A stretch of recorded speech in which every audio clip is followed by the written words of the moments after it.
Hello students, welcome to unique classes of right way. आज बच्चे हम लोग इकोनोमेट्रिक्स में गुजराती की बुक से चैप्टर 2 की क्लास थर्ड में है।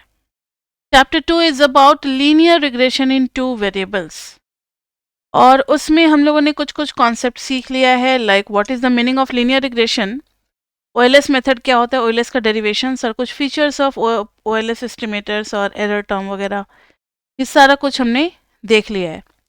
अब कुछ क्वेश्चंस करते हैं। अभी हमने हाइपोथेसिस टेस्टिंग या कॉन्फिडेंस इंटरवल नहीं किया है, वो चैप्टर थर्ड में करेंगे जिसमें CLRM एजम्पशंस से स्टार्ट होगा। तो अभी हमारा लीनियर रिग्रेशन कंप्लीट नहीं हुआ है, अभी और भी रहता है जो कि नेक्स्ट चैप्टर में करेंगे according to our book in chapter 3। तो अभी देखना बच्चे, सम इलिस्ट्रेटिव एग्जाम्पल्स आपकी बुक में दिया होगा। हर चैप्टर में लास्ट में 4-5 क्वेश्चंस होते हैं इलिस्ट्रेटिव एग्जाम्पल, वो जरूर से जरूर आपको करना है क्योंकि उसमें कुछ बातें एक्सप्लेन की हुई होती है, जो उनका एक्सप्लेनेशन और जो उनका इंटरप्रिटेशन है ना, वो बहुत अच्छे लैंग्वेज में होता है। आपको भी वैसे ही इंटरप्रेट करना होगा चीज़ों को, किस में, एग्जाम में। तो अभी फिलहाल आप लोग चैप्टर 2 का निकाल लें। बैक में सम इलस्ट्रेटिव एग्जांपल्स दे रखा है, पेज नंबर 38। ऊपर टॉप लेफ्ट पे देखोगे तो 38 है, नीचे देखोगे तो 122 है। मिल गया सभी को चैप्टर 2 का। एग्जाम्पल है 2.1। In example 2.1, we are talking about years of schooling and average hourly earnings. तो देखो तो जरा, based on a sample of 528 observations, यानी n कितना है, 528 ऑब्जर्वेशंस हैं। टेबल 2.5 गिव्स, नीचे ही टेबल दे रखा है, data on average hourly wage and years of schooling x, यानी x में दिया है ईयर्स ऑफ स्कूलिंग और y में क्या दे रखा है, this is in dollar. y भी डॉलर में दे रखा है। y में कितना है, आर्ली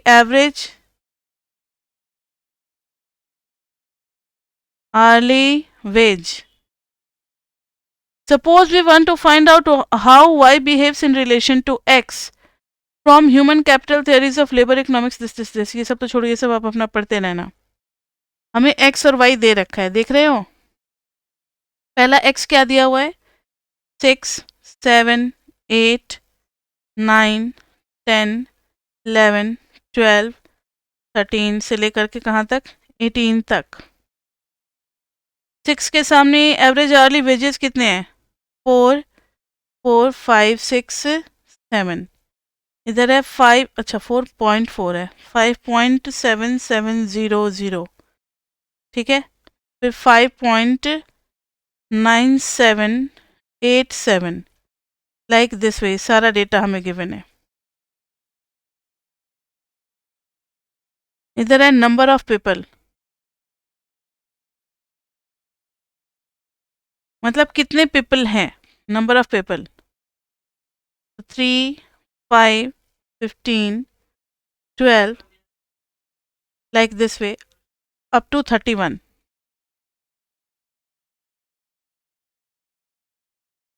अब इसका रिग्रेशन लाइन अब हमें निकालना है, ठीक है। तो यहाँ ध्यान से देखो, सबसे पहले हम लोग करेंगे क्या कि हम लोगों ने ओएलएस मेथड में जो डेरिवेशंस निकाला था उसी का यूज करेंगे। तो x और y तो है हमारे पास, नंबर ऑफ पीपल है 3 और 31, लाइक दिस वे। सारे ऑब्जर्वेशन का ये हो गया f, ये हो गया y और ये हो गया x, ये हो गई फ्रीक्वेंसी। ध्यान से देखें, पहले तो खाली हमने इसके बारे में पढ़ा है कि x और y होगा, तो x square Y square x into Y, ये 5 चीज़ें हम लोग निकाल लेते थे। और फिर B2 का फॉर्मूला क्या होता था, n into summation of X Y minus summation x into summation y upon n into summation X square minus summation x का होल स्क्वायर। याद है या नहीं, देखो तो जरा, लास्ट क्लास में हम लोगों ने निकाला था।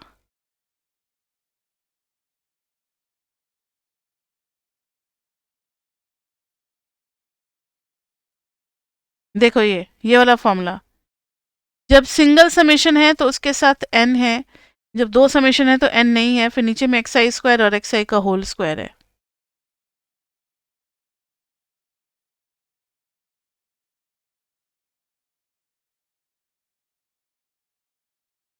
तो हम लोग ऐसे निकालते थे, लेकिन अब क्या है कि अब हमारे पास एक्स वाई और फ्रीक्वेंसी भी है, यानी यही चीज डेटा जो है ना वो रिपीटेशन में है। रिपीटेशन में है तो अब आपको चाहिए होगा f इंटू एक्स स्क्वायर, ध्यान से देखो, और चाहिए होगा f इंटू वाई स्क्वायर, और पहले एफ एक्स निकाल लो, एफ वाई निकाल लो, फिर ध्यान से देखो f इंटू एक्स निकाल लो, और फिर उसी में एक बार और x से मल्टीप्लाई कर दोगे तो f into X square, f into Y है, अब आप उसी में मल्टीप्लाई कर दोगे तो f इंटू वाई स्क्वायर, और फिर एक बार कर दोगे f into X into Y. समझ में आ गई बात? ये अब इन 5 समेशंस की जरूरत पड़ेगी। तो summation f into X into Y, इधर क्या हो जाएगा, summation f into Y square, summation f into Y, summation f into X square, summation f into X, और यहाँ पर हो जाएगा समेशन f।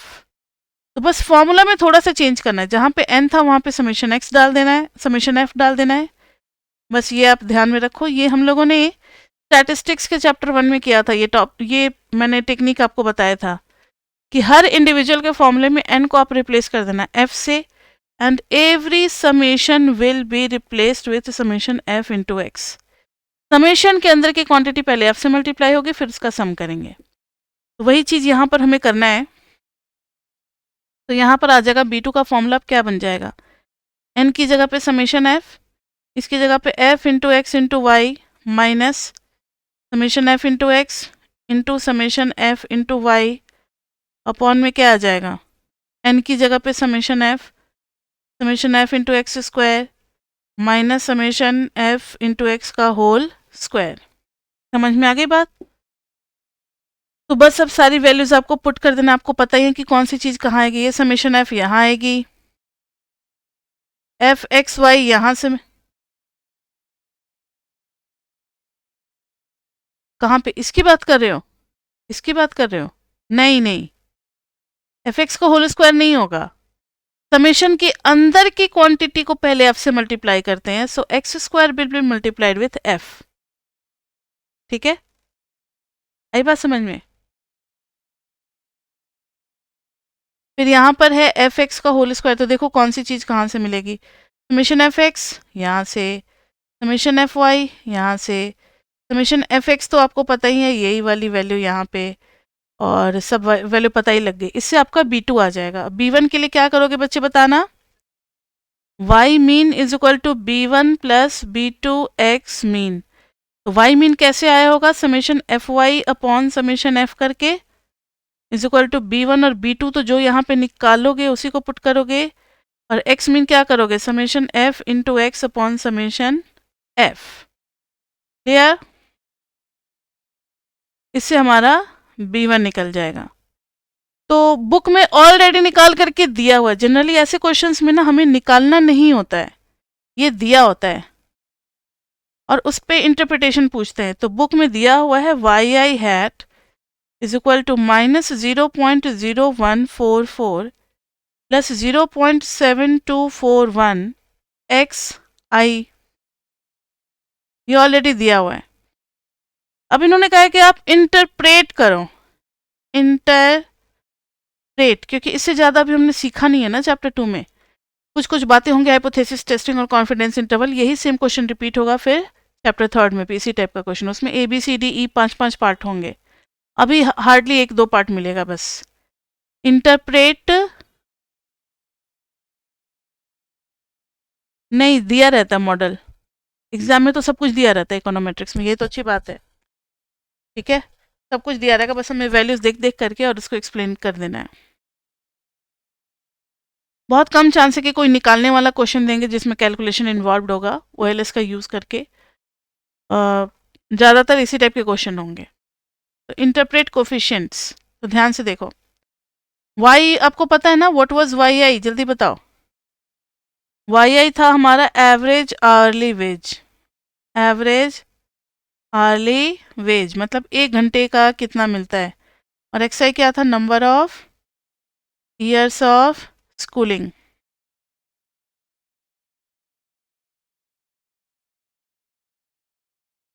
हाँ ये SRF है, दिस इज SRF, तो एस्टिमेटेड वैल्यू है ना, कि जो भी स्मॉल b1 और b2 निकालते हैं all these are for SRF, इसलिए YI हैट लगेगा इसमें। ठीक है, YI हैट b1 b2 सब एक साथ आएंगे, Y β1 β2 एक साथ आएंगे, और एक अकेला Y एक्चुअल जो होता है वो अकेला आता है, उसके साथ कोई β1 β2 या b1 b2 नहीं आते, वो एक्चुअल Y होता है। ठीक है, इंटरप्रेट कोफिशिएंट्स, तो जरा आप इसको एक्सप्लेन करो, what is this.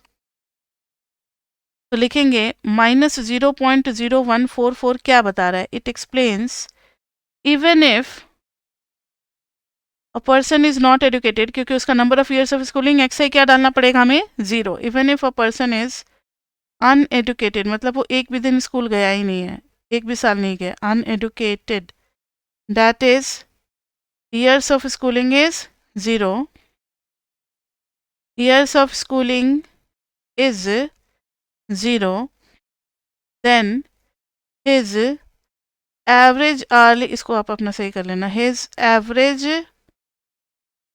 Early wage is -$0.0144।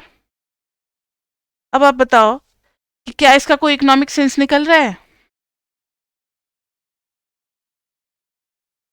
No economic sense.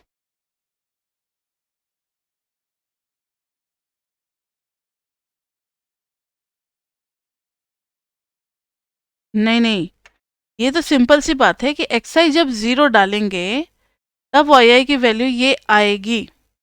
XI तो 0 हो सकता है ना मिनिमम पे, कोई number of years of schooling क्या हो सकता है उसका 0, नेगेटिव तो एक्सआई हो ही नहीं सकता, इसलिए हमने एक्सआई की वैल्यू 0 डाली है, उस पे वाई नेगेटिव आ रहा है।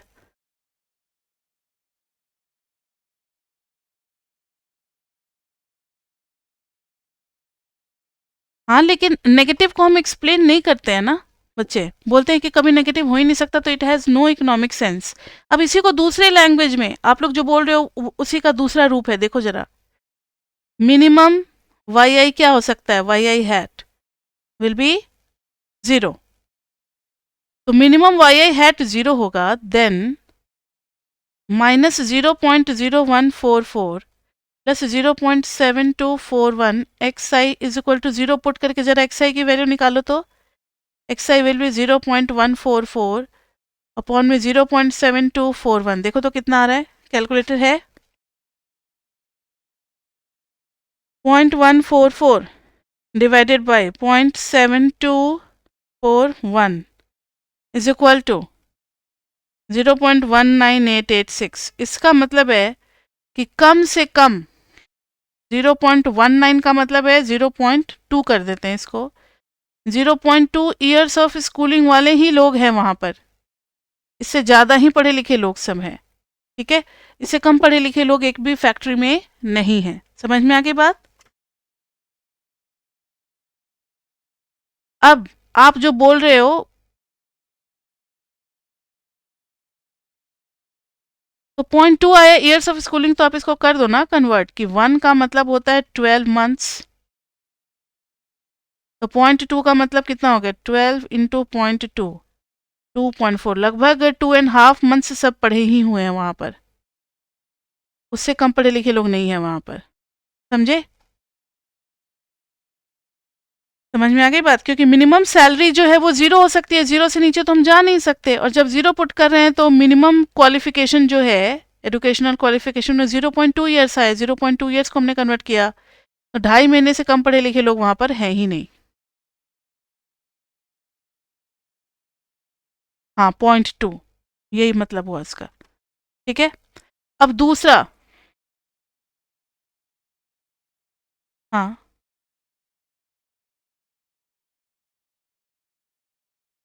नहीं तो y को 0 डाल करके कम से कम एक्सप्लेन तो कर सकते हैं ना। ठीक है, ये तो मैंने आपको एडिशनल बताया है, ये तो बुक में बताया भी नहीं है, बुक में तो सिर्फ यहीं तक बस करा देते हैं कि पॉजिटिव नेगेटिव देखा जाता है इकोनॉमिक थ्योरी को सपोर्ट कर रहा है या नहीं, वहीं तक लिख देते हैं नो इकोनॉमिक सेंस। ठीक है,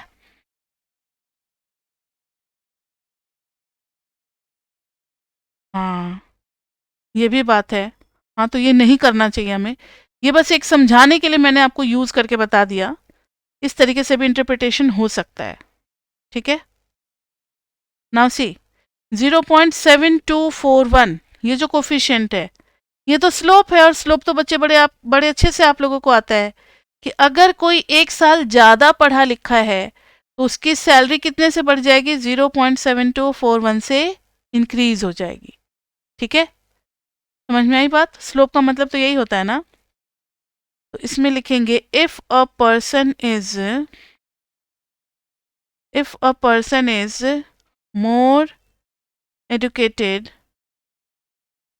by 1 year, then his salary will increase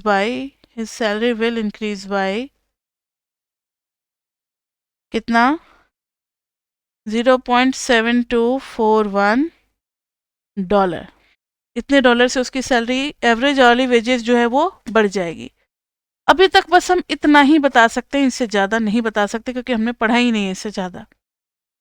ठीक है बच्चे, तो ये हो गया हमारा, क्या हो गया, 2.1। नेक्स्ट है 2.2, तो उसी टाइप का है, आप अपना कर लेना। 2.2 इजी है। 2.3 जो है वो देख लो थोड़ा।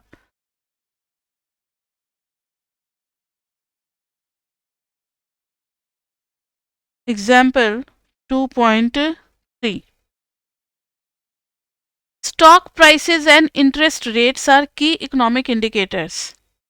Investors in stock market, individual or institutional, watch very carefully the movements in the interest rates.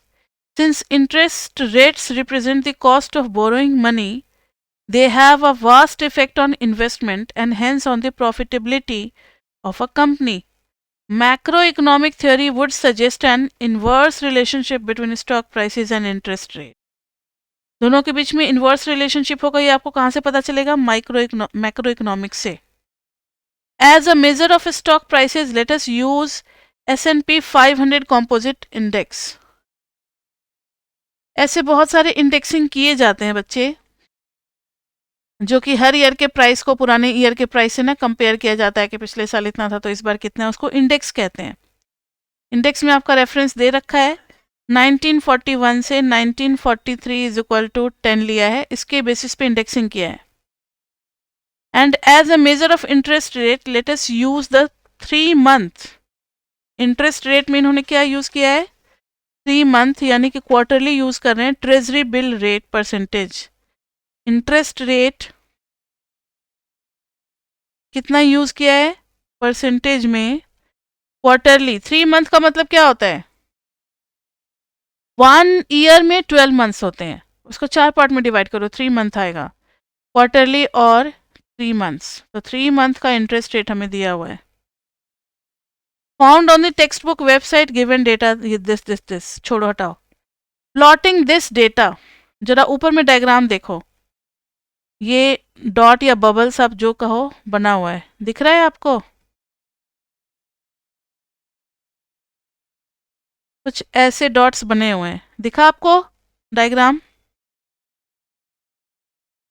ये डॉट्स आपको क्या बता रहे हैं?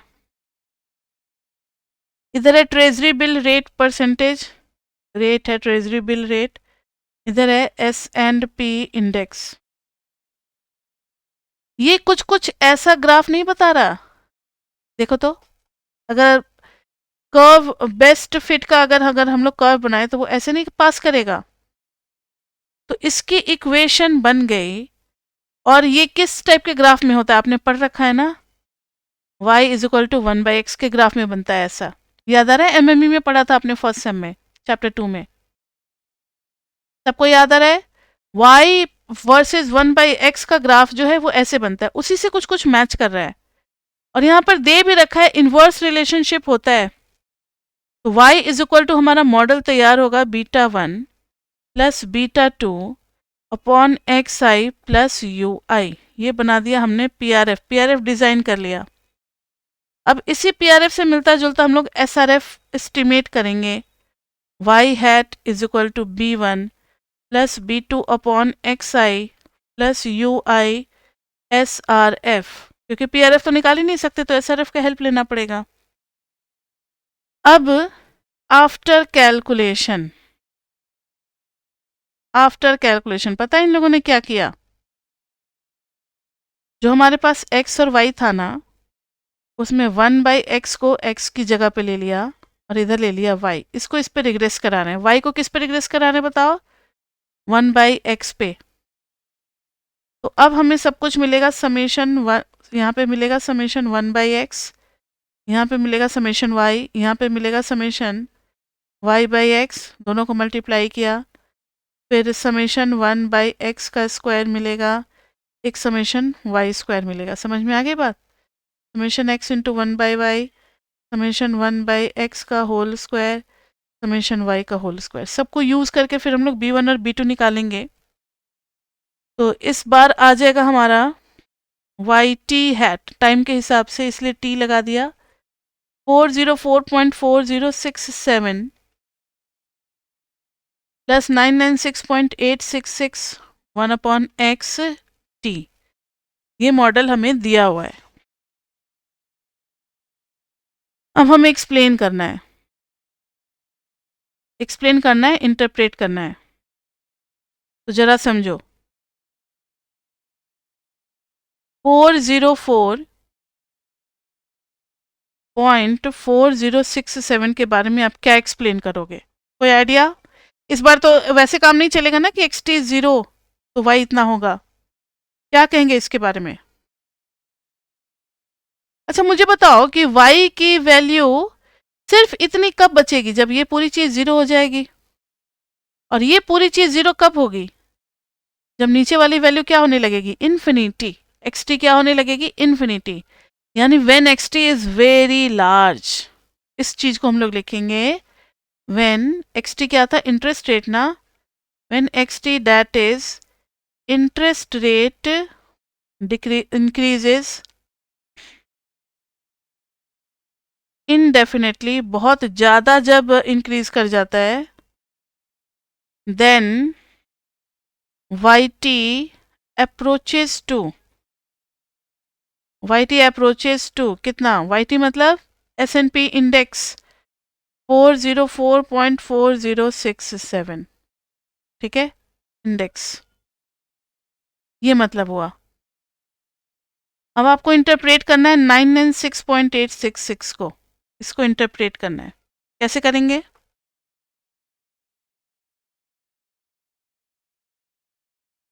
तो ध्यान से देखें।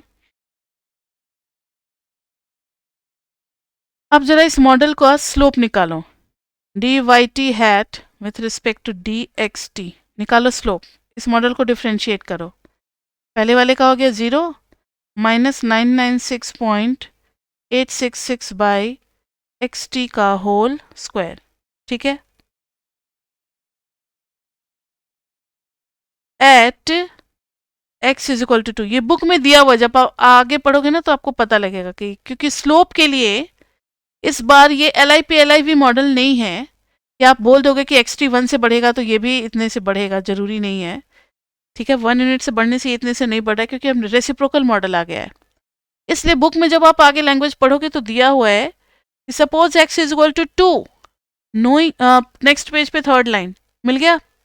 Suppose x is equal to 2, knowing that the estimated beta 2 is this one, we find the rate of change at x value as, at x is equal to 2 dyt, इसका रेट ऑफ चेंज निकाल रहे हैं, dxt is equal to minus 996.866, ये सब कुछ book में दिया हुआ है।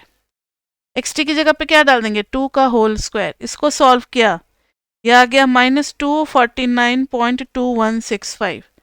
अब हम एक्सप्लेन करेंगे at x is equal to 2, if x increases by 1 unit, if x increases by 1 unit, then y decreases by how much?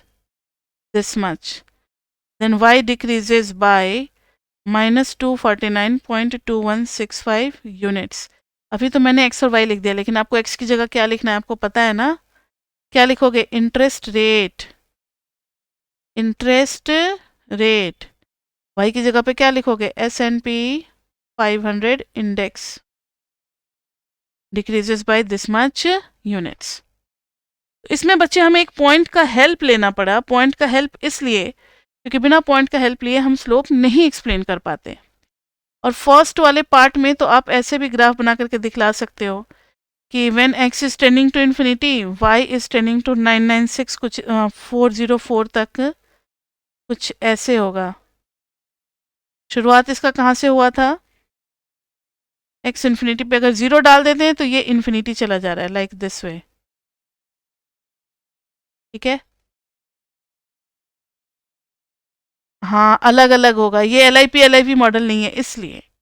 ठीक है, ये हो गया 404.4067 इस तक जा रहा है, ये वाला मॉडल बता रहा है. ठीक है, ये जा करके रुक. हाँ हाँ एसिम्प्टोटिक अभी चैप्टर 5 आप पढ़ोगे ना तो सब कुछ क्लियर हो जाएगा.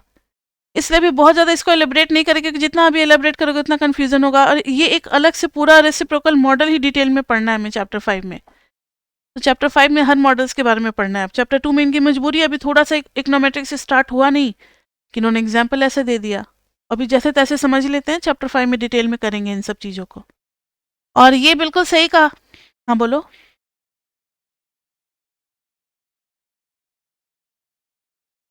नहीं, कैसे कहेंगे लीनियर मॉडल? LIP के हिसाब से हम लोग लीनियर बोलते हैं. ठीक है, LIP के हिसाब से पैरामीटर में लीनियर है या नहीं ये ज़्यादा मैटर करता है हमारे लिए. अब ध्यान से सुनो. तो y decreases by this much unit, यहाँ पर ये हर x के लिए अलग अलग आता ना क्योंकि स्लोप जो है इस बार कांस्टेंट नहीं है, वो x पे डिपेंड कर रहा है. अब आप जैसा x डालोगे वैसा स्लोप आएगा, इसलिए हमें एक पर्टिकुलर x के हेल्प से एक्सप्लेन करके शो करना पड़ा. ठीक है, तो ये था एग्जाम्पल 2.3. अब एक है एग्जाम्पल 2.5 जो कि नेक्स्ट चैप्टर में भी यूज होगा, इसलिए यहाँ कराना जरूरी है. यही एग्जाम्पल कंटिन्यू होगा 3 में भी और 4 में भी, 2 चैप्टर में, आगे के 2 चैप्टर में कंटिन्यू होगा, याद रखना. तो इसका है 2.5. देखो जरा, मीडियन होम प्राइस, नहीं ये तो 2.4 है. 2.4 आप अपना खुद कर लेना, 2.2 और 2.4. 2.5 देखो, antique clock and their prices. The Triberg Clock Company at Skonnenberg, Germany, जो भी है, holds an annual antique clock auction. Data on about 32 clocks. 32 clocks का डेटा हमें दे रखा है. n कितना है? 32. याद रखना चैप्टर 3 और चैप्टर 4 में हर जगह यूज करेंगे. जब एनोवा टेबल बनाएंगे हर जगह n की जरूरत पड़ेगी. 32 क्लॉक्स हैं, ये बिल्कुल दिमाग में सेट हो जाना चाहिए.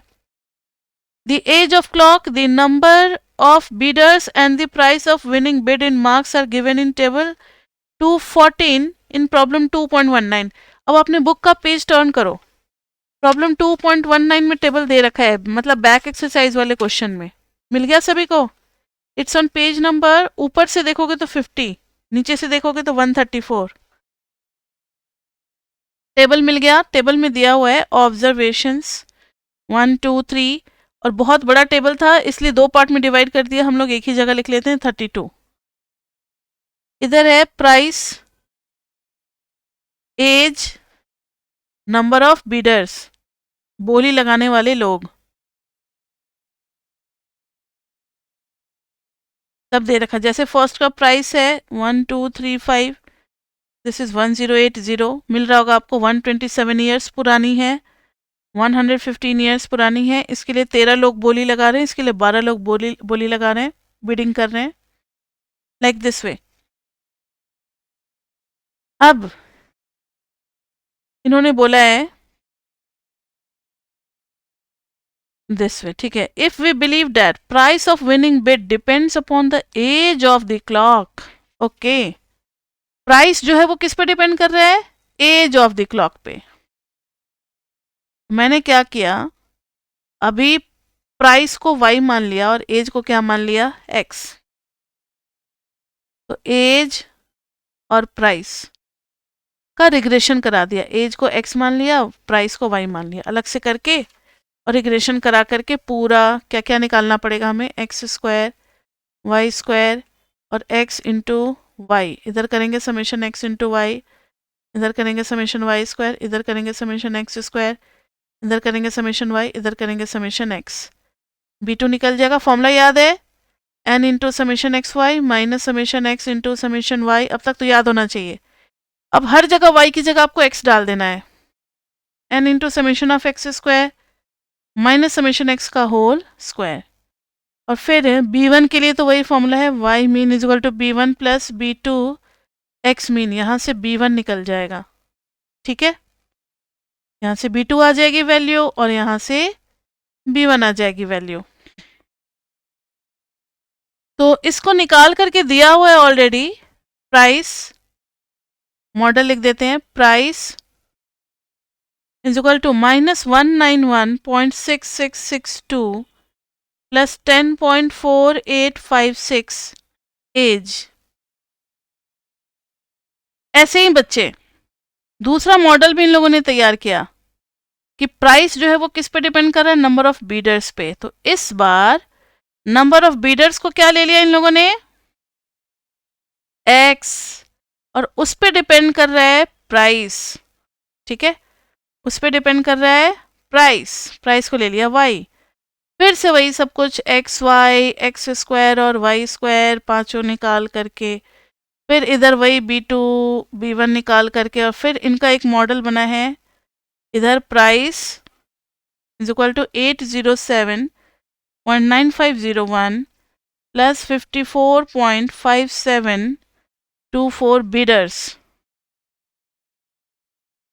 अब आपको इंटरप्रेट करना है, तो इंटरप्रेटेशन में आप क्या बताओगे कि अगर एज 0 है, if age is 0 that is for latest, for current watch, जो अभी की वॉच है उसका ऑक्शन में कोई काम नहीं है, has no price in auction, क्योंकि ऑक्शन में हम हिस्टोरिकल एविडेंस वाली घड़ियों को यूज करते हैं ना, एंटिक पीसेस जो होती हैं उनको यूज करते हैं। तो अभी का लेटेस्ट वाला वॉच का वहां कोई काम नहीं है, उस मार्केट में इसकी वैल्यू हो गई 0। और प्राइस हैज नो प्राइस, और price will be negative which has no economic sense, 6662, no economic sense. ये भी पूछते हैं कि does it have economic sense, तो हम बोल देंगे नो, यानी आजकल की घड़ी उस ऑक्शन में जाएगी ही नहीं। नेक्स्ट है, इधर देखो, और 10.4856 का क्या बताओगे, if a clock is 1 year older, if a clock is 1 year older, तो उसकी प्राइस बढ़ जा रही है, it's auction price increases by कितने से, it's auction price increases by 10.4856, जो भी होगा डॉलर या जो भी होगा लिख दोगे। ठीक है, यानी 1 साल पुरानी घड़ी का ज्यादा दाम मिलेगा। अब इधर आ जाओ, इधर आप ये बताओगे कि इफ 807.9501 के लिए, even if there is no bidder, even if there is no bidder, then price is 807.9501।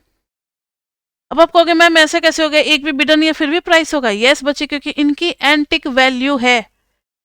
Museum में आप चीजों को देखोगे ना, जैसे टीपू सुल्तान की जो तलवार थी, था तो इंडिया का धरोहर, कहीं और के म्यूजियम में था, तो जब तक वो म्यूजियम में था, जब तक उनकी ऑक्शन नहीं लगी, तब तक तो बच्चे उनको कोई खरीद नहीं पाया। लेकिन जब ऑक्शन लगी तो फिर इंडिया के ही किसी इंसान ने उसको काफ़ी ज़्यादा दाम देकर लेकर के आया और नाम दिया घर वापसी, अपने घर का चीज़ अपने ही घर में आ गया। तो ऐसे ही जब किसी कंट्री को कोई, या म्यूजियम को या उसके ऑर्गेनाइजेशन को जब भी मनी की ज़रूरत होती है तो वो अपनी चीज़ों का ऑक्शन लगा देते हैं, लोगों की बोली लगती है, बोली लगती है तो फिर उसमें बहुत ज़्यादा प्राइस राइज हो जाता है, तो फ़ायदा होता है उस ऑर्गेनाइजेशन को, तो उनकी जो भी अपनी नीड है वो उसको अपना पूरा कर सकते हैं। ऐसे ही चीजों का ऑक्शन लगता रहता है, पुरानी चीजों का ना। तो there is no bidder then also price is this one, क्योंकि उसकी हिस्टोरिकल वैल्यू है, इसलिए उसका प्राइस भी कुछ ना कुछ फिक्स्ड प्राइस से ही स्टार्ट होगा। जैसे आपने कभी देखा होगा किसी को बोली लगाते हुए, ऑक्शन लगाते हुए, तो बोलेंगे कि ये पेन जो है बहुत ही वैल्यूएबल पेन है, इसी पेन से मैम ने पढ़ाया था राइट वे, कि मैम ने अपने बच्चों को पढ़ाया था आज से अगर 100 साल बाद अगर ये पेन बिकता है तो फिर जो मेरे बच्चे होंगे, उनके जो बच्चे होंगे, जो बच्चे मेरे से पढ़े हैं उनके जो बच्चे होंगे, उन लोग को पता होगा कि ऐसी कोई मैम थी, तो वो लोग इस पेन को ज़्यादा दाम में खरीदना चाहेंगे। तो भी इसकी हिस्टोरिकल एविडेंस है, क्योंकि इस पेन का अपना ही इंपॉर्टेंस है। तो इस पेन का मिनिमम वैल्यू जो है 2 करोड़ से शुरू होता है, तो 2 करोड़ मिनिमम इसका क्या होगा, ऑक्शन प्राइस है। अब जो भी बीडर होगा 2 करोड़, 1 लाख, 2 करोड़, 2 लाख, ऐसे ऐसे उसकी बिडिंग लगेगी। इसलिए मिनिमम प्राइस हर आर्टिकल का होगा जो भी ऑक्शन के लिए गया हुआ है। देखना बच्चे, ये हो गया इंटरसेप्ट का इंटरप्रिटेशन। और अब दूसरा जो है वो स्लोप का देखते हैं हम लोग, 54.5724। तो इसके लिए आप बोलोगे कि when number of bidders increases by 1%, यानी एक और चेयर अगर बिडर का लगा हुआ है तो उसका प्राइस इतने से बढ़ जाएगा। तो if number of bidders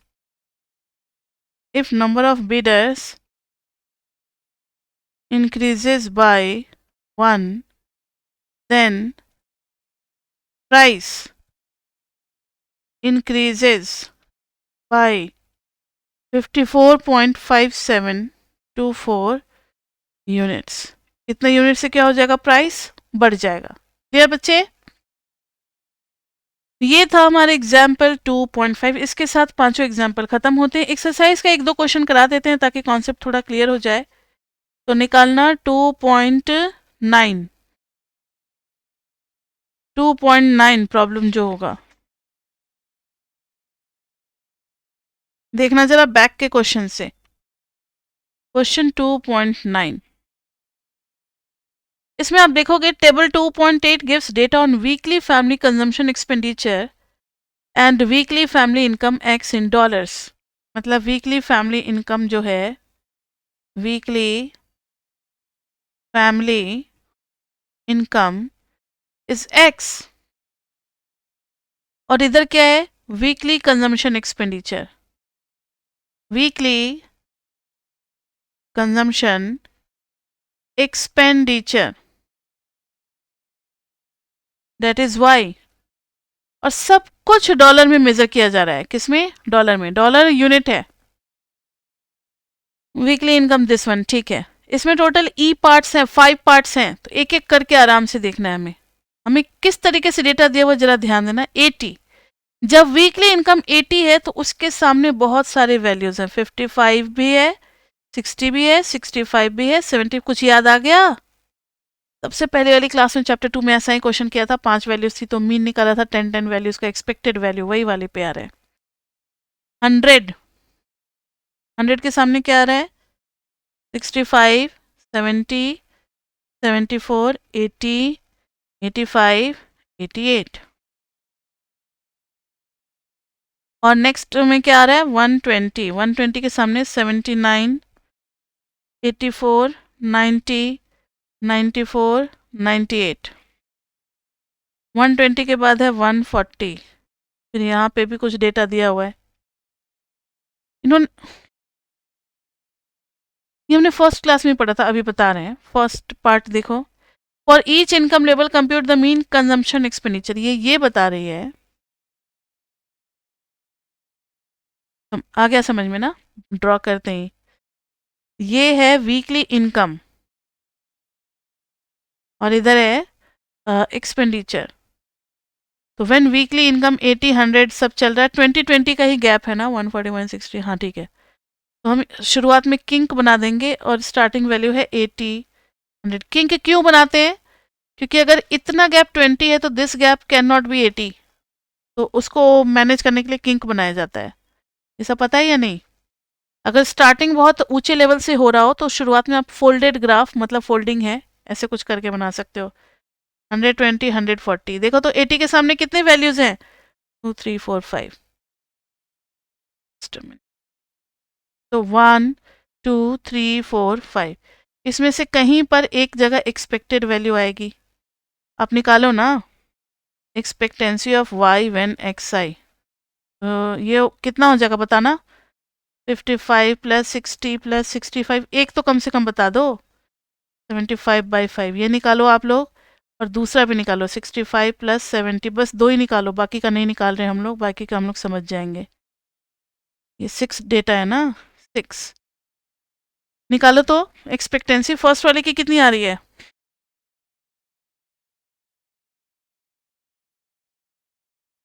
55 plus 60 plus 65 plus 70 plus 75 is equal to 325 divided by 5 is equal to 65।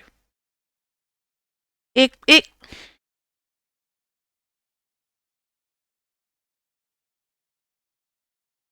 नहीं, वो तो प्रोबेबिलिटी के केस में होता है ना, यहाँ प्रोबेबिलिटी थोड़ी है। 85 प्लस 88 और डिवाइडेड बाय 6, ये आ रहा है 77।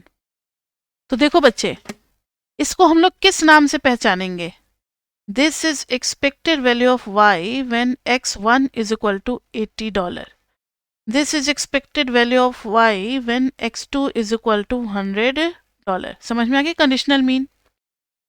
अब इन्हीं सारे मीन को, अब आपको तो आइडिया लग गया होगा, कहीं पे 6 डॉट्स होंगे, कहीं पे 7, कहीं पे 8, कहीं पे 9, जो भी होगा, ठीक है। और हर जगह एक एक कंडीशनल मीन भी आ रही होगी सबके सामने में। मान लो अगर इसी टाइप का है कंडीशनल मीन, तो सबको लगभग लगभग ज्वाइन करेंगे, कोई एक छूट गया तो छूट गया। This is your PRL। अभी वेट करो, अभी क्वेश्चन पढ़ते हैं पहले। फर्स्ट पार्ट में, for each income level compute the mean consumption expenditure EY upon XI that is conditional expected value. ठीक है, निकाल दिया हमने, यही तो निकालना है ना, सबके लिए निकाल देंगे। बी पार्ट में, plot this data in scatter diagram with income. ठीक है, ये स्कैटर डायग्राम भी कर लिया। And consumption expenditure on the vertical axis. Plot the conditional mean, वो भी हमने कर लिया, रेड रेड वाला कंडीशनल मीन। ठीक है, प्लॉट कर दिया। सी पार्ट कर रहे हैं। फोर्थ पार्ट में, what can you say about the relationship between y and x, between mean y and x। Mean y and x और x और y के बीच में आप क्या कह सकते हो? तो ध्यान से सुनना, मेरी बात ध्यान से सुनो। अगर ऐसे x और y है, तो आपने कोरिलेशन पढ़ा था ना थर्ड सेम में, तो आप बोल सकते हो कि x and y have direct relationship, have positive relationship, positive relationship. और जो इसका PRL था, उसका नेचर भी देख करके आप बता सकते हो। इस लाइन को हटा दो, लाइन को यहाँ हटा दो। लाइन अगर ये बनी PRL, PR क्या हो गया, PRL, तो फिर आप बोलोगे PRL में कि expected value of y upon XI increases with x। जैसे जैसे x बढ़ रहा है, एक्सपेक्टेड वैल्यू भी बढ़ रही है। ये तो एक एजम्पशन मैंने ले लिया ना, मुझे नहीं पता कि एग्जैक्टली क्या हो रहा है। अगर ऐसे ऐसे ऐसे ऐसे हुआ तो वही आप नेगेटिव रिलेशनशिप, और अगर ऐसे हुआ तो आप लीनियरली, अगर ऐसे हुआ तो expectancy of y upon XI increases with x non linearly, मतलब लीनियर वे में नहीं हो रहा है, नॉन लीनियरली हो रहा है। ठीक है, नॉन लीनियरली जैसा नेचर होगा वैसे आप लिख दोगे। ठीक है, इन सब में decreasing decreasing, negative negative negative, decreasing, ये सब वर्ड आप यूज करोगे, नेगेटिव और डिक्रीजिंग। ठीक है, समझ में आ गई बात? इसलिए ये आपके ऊपर छोड़ देते हैं, कभी फ्री टाइम होगा तो बैठ करके करना और मुझे बताना कि कैसा आया था। मुझे मैसेज कर देना कि मैम चैप्टर 2 का जो पहला एक्सरसाइज का आपने क्वेश्चन दिया था उसमें इस टाइप का ग्राफ बना और ये आया, ऐसे ही भेज देना, देख लेंगे कि किस बच्चे ने किया किसने नहीं किया। तो ये था हमारा 2.9। 2.9 के बाद एक और बस क्वेश्चन कराएंगे 2.11। फिर चैप्टर 2 में कुछ जान नहीं है, इसलिए चैप्टर 2 का ज़्यादा नहीं कराएंगे, फिर चैप्टर 3 स्टार्ट कर देंगे हम लोग। तो एग्जाम्पल देखना 2.11। Suppose someone has presented the following regression result for your consideration। YT के ऊपर हैट लगा हुआ है, equal to 2.6911 minus 0.4 0.4795 XT. XT is retail price of coffee. Retail price of coffee per pound, और वो भी डॉलर में है. और टी तो टाइम पीरियड है, वो तो खैर हमें पता ही है. टी किसके लिए यूज किया जा रहा है? टाइम पीरियड के लिए. और वाई टी क्या है? Coffee consumption in the United states cups पर पर्सन पर डे. कप्स, एक इंसान एक दिन में कितना कप पी रहा है. कप्स पर person per day, consumption of coffee. अब इन्होंने फर्स्ट में पूछा है, is this data a time series regression और अ क्रॉस सेक्शनल रिग्रेशन. देखो बच्चे, ये टाइम सीरीज और क्रॉस सेक्शनल क्या होता है? टाइम सीरीज में खाली टाइम और उस पर कोई वैल्यू होती है तो वो टाइम सीरीज कहलाता है. लेकिन टाइम है और अगर उसका एक्स टी भी है और वाई टी भी है तो हम इसको टाइम सीरीज और क्रॉस सेक्शनल भी कहते हैं. तो it is a cross sectional data. ये कैसा डेटा है? It is a cross sectional data. क्यों है क्रॉस सेक्शनल? क्योंकि टाइम के हिसाब से एक्स और वाई में भी डिपेंडेंसी है ना. दो दो वेरिएबल हैं, वाई एक्स पे भी डिपेंड कर रहा है. Next, sketch the regression line. फिर से वही बात आ कि रिग्रेशन लाइन जब आप स्केच करोगे तो स्टार्ट होगा 2.6911 से. स्लोप इसका नेगेटिव है, मतलब आप इधर दिखला देना 1 यूनिट. 1 पे ये नीचे चलाएगा. कितना नीचे चलाएगा? 0.4795 से, और this will be your line. ठीक है, तो नेगेटिव स्लोप का लाइन बन गया. अब आगे, what is interpretation of the intercept in this example. एक बार फिर से मुझे लिखना पड़ेगा. Y T hat is equal to 2.6911 minus 0.4795 X T. तो हमें इन इंटरप्रिटेशन ऑफ इंटरसेप्ट करना है. Does it make economic sense? देखो तो एक्स टी क्या है? Even if price of coffee is XT dollar per pound, then is zero. मतलब price of coffee is zero, then also one person is consuming 2.6911 cups of coffee per day. ठीक है, क्या इसका कोई economic sense होगा? जरा आप लोग सोच करके बताओ. हेलो, इसका क्या मतलब हुआ? क्या ऐसा बिजनेस में पॉसिबल है कि किसी भी चीज का प्राइस जीरो हो तो भी आपको वो मिल रहा हो? तो लिखेंगे it has no economic sense because nothing is priceless here. No economic sense क्योंकि प्राइस कभी भी जीरो नहीं हो सकता. As price can not be zero. इसका कोई इकोनॉमिक सिग्निफिकेंस. ठीक है बच्चे, कुछ बच्चे कह रहे हैं इसमें कि मैम ऐसा भी तो हो सकता है कि जो फ्री में सैंपल्स बांटने आते हैं, जैसे कोई नई कंपनी खुली है कॉफ़ी की, उन्होंने फ्री सैंपल बांटा जिसमें 2.5 कप कॉफ़ी बन जा रहा है.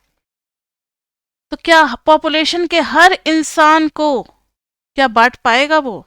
नहीं ना. और ऐसा कुछ इन्फॉर्मेशन हमें क्वेश्चन में दिया भी नहीं है, तो हम अपने से क्रिएटिविटी अपनी नहीं लगाएंगे इसमें. जितना इन्फॉर्मेशन दिया रहता है उतना ही थोड़ा बहुत हल्का फुल्का लगा सकते हो. बहुत एकदम क्रांतिकारी क्रिएटिविटी इसमें नहीं लगानी है. तो वैसे उसके लिए आपका मार्क्स कटेगा ये नहीं, ये टीचर के ऊपर डिपेंड करता है. अगर आपने अच्छे से एक्सप्लेन कर दिया, टीचर को अपील आ गया, हो सकता है कि आपका मार्क्स ना भी काटे. लेकिन कोई भी रिस्क क्यों लेगा? तो be normal and be plain. No economic sense as price can't be zero in business. हम लोग इकोनॉमिक्स पढ़ रहे हैं तो बिजनेस के बारे में पढ़ रहे हैं. यहाँ पर कोई भी चीज़ ये जीरो नहीं होता प्राइस. नेक्स्ट है D part. How would you interpret this slope coefficient. तो आप यही कहोगे कि when price is increases by $1, when price increases by $1 per pound, then consumption decreases by, ये 0.47 लगभग हाफ कप ऑफ कॉफी होता है, तो then consumption decreases by,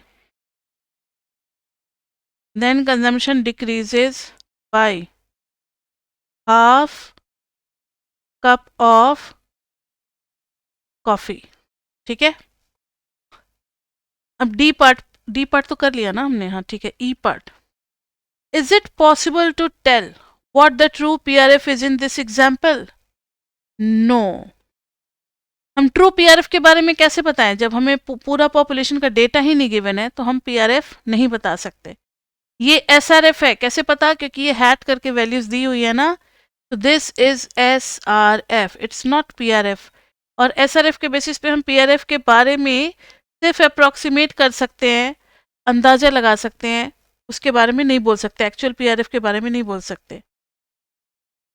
F part, the price elasticity of demand is defined as the percentage change in the quantity demanded for a percentage change in price.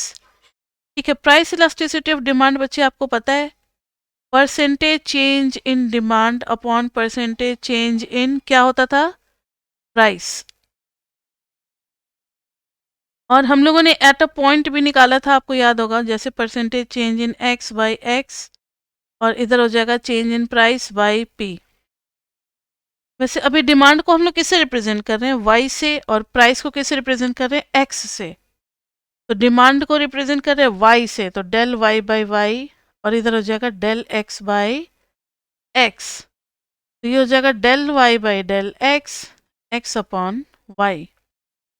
तो eta d का formula at a point when delta x tends to 0, तो eta d is equal to x by y d y by d x. ये formula आ गया हमारा. वैसे ये formula में याद भी था ना, एमएमई में पढ़ा था हमने, किस चैप्टर में, चैप्टर 5 में. तो देखो जरा, वाई हैट हमें दिया हुआ है 2.6911 माइनस 0.4795 एक्स टी. यहाँ से अगर आप d y hat by d x t निकालोगे तो निकल जाएगा माइनस 0.4795. तो चलो, d y by d x T तो आ चुका है, लेकिन एक्स बाई वाई नहीं आया है. तो यही क्वेश्चन में पूछ रहे हैं, elasticity is equal to the product of slope and the ratio of x to y. ठीक है, where x is equal to price and y is equal to quantity. From the regression result presented earlier, can you tell what the price elasticity of demand for coffee is? तो लिखेंगे no. We can't find price elasticity of demand as x and y levels are not given. x और y level हमें नहीं given है, इसकी जगह पे क्या पुट करेंगे, x कितना y कितना. चलो एक x दे भी दे तो y तो हम इक्वेशन में डाल करके निकालेंगे, लेकिन x कितना हमें नहीं पता है. ठीक है, अगर x भी खाली दे देता ना तो हम y निकाल लेते इक्वेशन में डाल करके. तो वो जो रेशियो है x इज टू y का, वो हमें नहीं पता है. स्लोप तो चलो पता है, स्लोप तो निकाल लिया हमने, लेकिन खाली अकेले स्लोप से इलास्टिसिटी नहीं निकलती है. ठीक है बच्चे, तो इन्होंने पूछा if not what additional information would you need to compute the price elasticity. तो आप क्या बोलोगे, we need certain level of x at which we have to find elasticity. तो इसी टाइप से थोड़ा थोड़ा इंट्रोडक्शन हो चुका है, अभी ट्रेलर जैसा स्टार्ट हुआ है. आप बिल्कुल भी इस गलत फहमी में मत रहना कि इतना इजी होने वाला है इकोनोमेट्रिक्स. चैप्टर 3 में आपको आइडिया लग जाएगा. चैप्टर 3 में हम लोग बढ़ेंगे, लेकिन अभी ना कुछ टॉपिक बाकी है जो कि हम लोग एडिशनली आपको करवाते हैं. अभी टाइम कितना हो रहा है, अभी हैं 15 मिनट्स ना, तो एडिशनल टॉपिक करके आप लिख लेना. नहीं, इसके लिए मुझे लगता है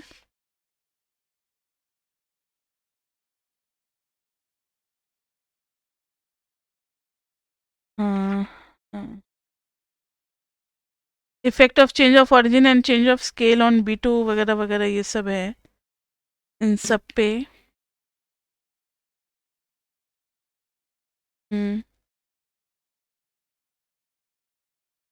और रिलेशनशिप बिटवीन ये रिग्रेशन कोफिशिएंट्स।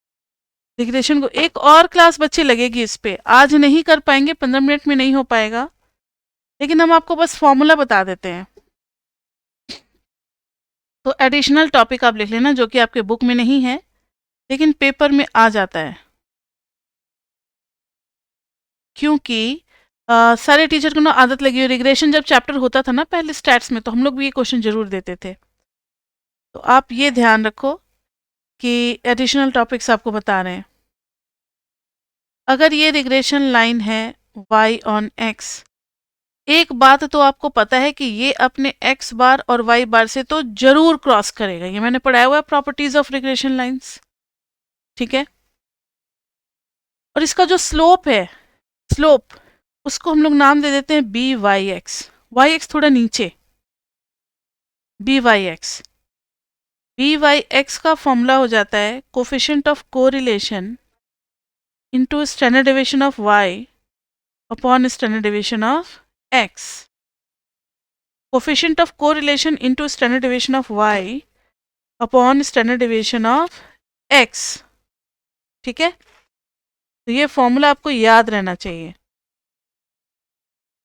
तो अब मुझे बताओ कि equation of line passing through a point and having slope this one, formula क्या पढ़ा था आपने, y minus y mean is equal to slope into x minus x mean, यही दे देगा हमें y ऑन x लाइन, ठीक है। इसको हम लोग कहते हैं regression coefficient of y on x, b y x is called regression coefficient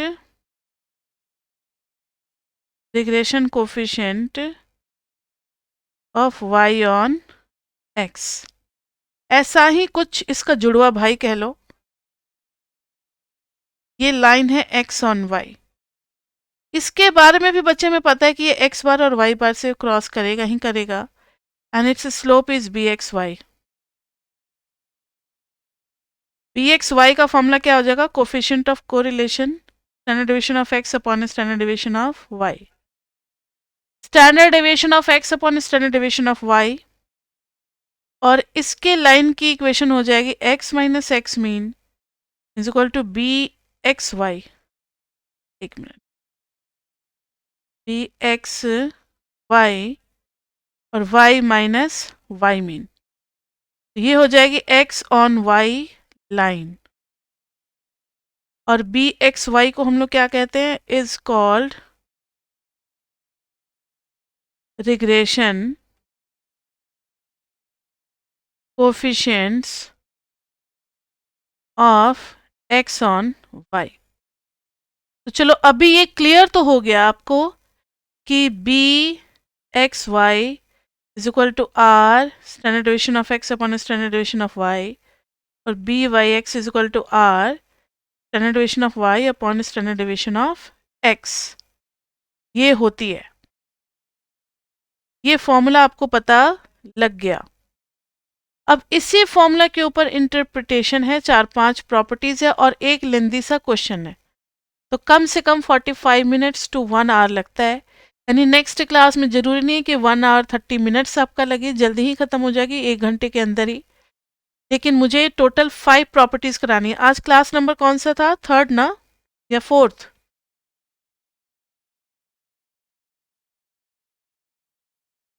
chapter 2 Gujarati, और इसमें हम लोग नेक्स्ट क्लास में करेंगे प्रॉपर्टीज ऑफ रिग्रेशन कोफिशिएंट्स। बहुत कुछ है कि ये regression coefficients are not affected by change of origin but affected by change of scale, ये सारा कुछ करना है। प्रॉपर्टीज ऑफ रिग्रेशन कोफिशिएंट्स, ये इंपॉर्टेंट टॉपिक है। और दूसरा एक क्वेश्चन करेंगे हम लोग लेंदी वाला, जिसमें 4-5 पार्ट होते हैं रिग्रेशन के ऊपर। ये 2 टॉपिक रहता है, ये एडिशनली हम लोग कराते हैं, आपके बुक में नहीं है, लेकिन हम लोग अपनी तरीके से प्रिपेयर करवा देंगे। कुछ एक्स्ट्रा अगर आगे एग्जाम में, तो आप लोग उसके लिए प्रिपेयर्ड रहो। उसके बाद से फिर हमारा चैप्टर 3 स्टार्ट होगा, तो एक क्लास और चैप्टर 2 के ऊपर, फिर हम लोग चैप्टर 3 पे मूव करेंगे। तब तक के लिए बच्चे bye bye bye bye, see you in the next class.